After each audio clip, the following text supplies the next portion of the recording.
on February the 1st, and the discussions about a trade treaty, a mini trade treaty between India and the US.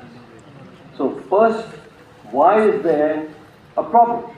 Or what is the problem?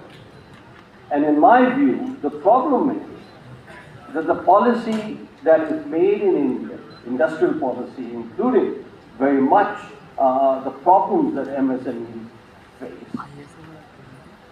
is not made by elected officials. So who is making the policy if it is not made by elected officials? It's made by, and this was an article written some time back about the fact is that the policy is made by a set of individuals who are not elected. So in other words, it is not your politicians that make the policy, even though it is the case that every policy has to be authorized, sanctioned, made, quote unquote, by the policymakers, by the elected officials, the finance minister and so on and so forth, the commerce minister. So technically, they are the ones making the policy.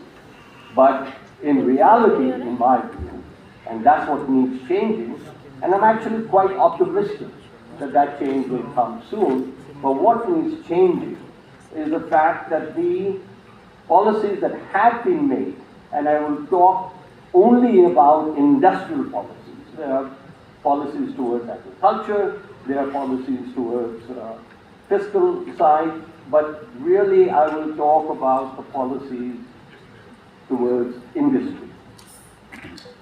Now, in that, about policies towards industry, what we have, and hence the need for discussion about the lack of competition in India's industry. I'll just give you an example of the two sectors that are major contributors to India's development. There is the service sector, dominated to a large extent by the software.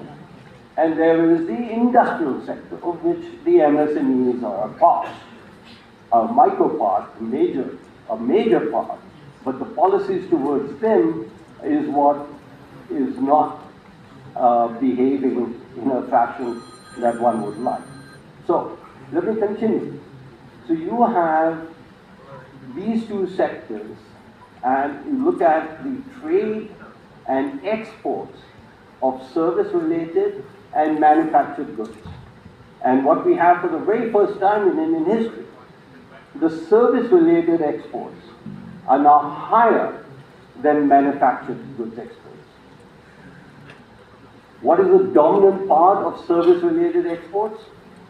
Software and everything related to it. And of course, we now have AI and how that changed the universe. But even before we get to the AI, we have the service-related exports, primarily computer software and related items, are the fastest growing item, where we, India, is better than most countries, including China. So what is it how is it that India software exports have performed, service exports have performed so well, both in absolute terms and in relative terms to our manufacturing and in relative terms to China? And I have a very simple explanation for it. It is the one place, or it is the one sector, where the government didn't have much of a role to play, or government policy didn't have much of a role to play. So in manufactured goods exports, there was licensing, what you could produce, how you could produce, what's the size of the firm, even today. Right? 30 plus years after the reform started, the government still decides on the size of the firm. Second, or size of the plant now, even down to the plant level. So, Why is this the case? And I think, and what is the influence of this house, that the deep state, as I have termed it, which is very similar to the American deep state, is dominating. Decisions there are influenced and dominated by major industrialists and major policymakers in the government, that is, bureaucrats.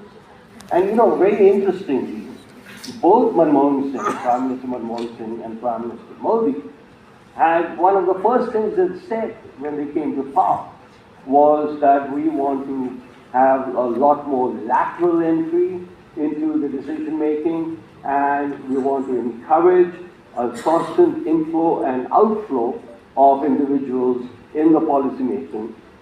And both of them, to date at least, have not succeeded. Now I come to, and why am I optimistic that this will change?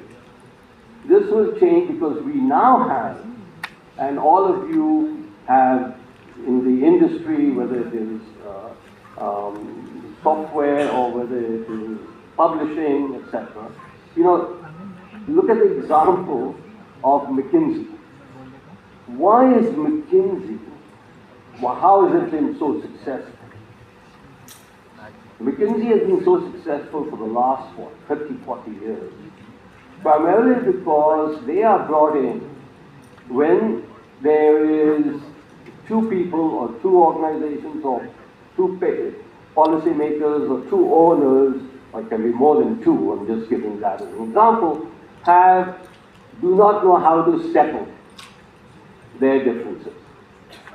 So therefore, the idea is to bring in an outside expert, and the outside expert, both sides, or n number of sides, doesn't really matter, agree to abide by whatever they are, because they recognize that there's a problem. And the problem is that the firm is not doing so well. So let us, and we are not able to resolve it by ourselves. So let us get expert advice. And that expert advice is then accepted by all parties involved, and you go proceed forward. So how is what Trump is doing related to, or what Trump might have an effect, a positive effect on India, related to the McKinsey example? You have interest groups affecting policy, like in every country in the world, and in India. And let us say, for purposes of argument, one interest group says, look, we need to not open up, not liberalize, have tariffs at a very high level, etc. And the infant industry argument, you've heard the infant industry argument, that we need to give them incentives in order for them to grow up. Now the problem with infant industry around the world is that infants become geriatrics without going through adulthood in between. So that is what we need to correct. And the reason infants become geriatrics is because infants are very comfortable with high rates of protection. Okay? Their profits are easy, guaranteed. There's no accountability. What competition does is accountability. In order to compete, in order to survive, you have to compete. And that is not quite present in the case of when you have the kind of protection.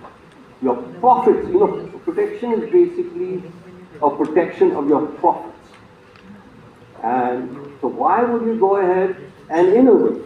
I don't see, if I'm making profits, there's no need for me to go ahead and endanger those profits by spending money on innovation. Because innovation requires investment. You must have heard that a lot of discussion today, including by the finance minister, is that there isn't enough R&D. expenditure by the firms in India. So, so we need to ask, why isn't there R&D expenditure? Or obviously there's some, and the complaint by everybody, except those who should be doing R&D. And so when I talk to the people who should be doing R&D, the firms, and exactly this, I ask, why aren't you investing in R&D? So their answer, and really it's quite uniform, is that, look, we don't have an incentive to do so. So, and I said, what do you mean you don't have an incentive? And the answer generally is that, we have to take a risk by innovating, by spending on R&D, absolutely. And if we are guaranteed the profits that we are obtaining, that's why you don't have an incentive to go ahead and risk those profits. Very simple, very straightforward. Coming back then to the Trump example, there are policymakers in India, and I mentioned former Prime Minister Manmohan Singh, as well as Prime Minister Modi, who are very interested in bringing about a change in our policy making, a change in our industrial policy. So, here is Trump offering that we should cut tariffs. And you must have seen in the papers, etc., a lot of discussion. No, we shouldn't do what Trump is asking, our liberty and our freedom, etc. And I think they're missing the point. We should cut taxes, cut import tariffs, cut non-tariff barriers. The big problem in India is not just the tariff levels, which are the highest in the world, but also the non-tariff levels, which doesn't get engaged in the conversation. But that is where the